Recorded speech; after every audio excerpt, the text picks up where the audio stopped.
Hello，我是小坤哥。我今天来给大家讲解一个这个东西，这个盒子，这是我们叫这个厂商帮我们做的哈。因为很多的朋友会买这个 USB 麦克风，但是 USB 麦克风不能直接接声卡的，因为什么？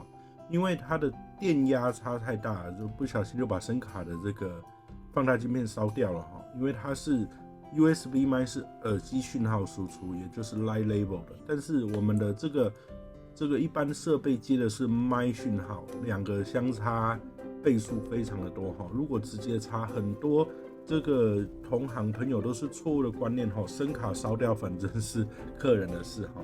有的人是说这个 USB 麦我现在不要接哈，我先拔起来。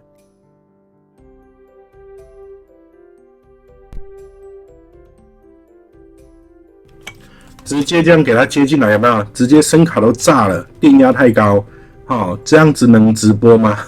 对，就是千奇百怪的接法哈，这样子非常的危险，等下声卡都烧机了。所以我们请厂家做了这个东西，这我们简称它为转换器吧，它就是把讯号做转换的。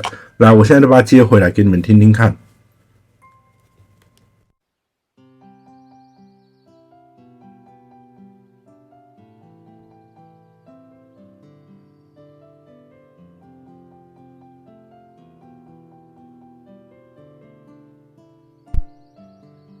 好，这样子声音才是比较正确的哈。你看这个声卡的电频表也都是正确的哈，这样声音才不会炸掉啊、失真啊，甚至烧声卡。我们换个模式。好，这是混响哈，我这是 USB 麦，有没有？透过 USB 麦的转换器做一个变阻，好，声音失真小，效果好，让你的 USB 麦还可以继续配合一般的手机声卡、娱乐声卡或者是录音界面来使用。我是小坤哥，下次见喽，拜拜。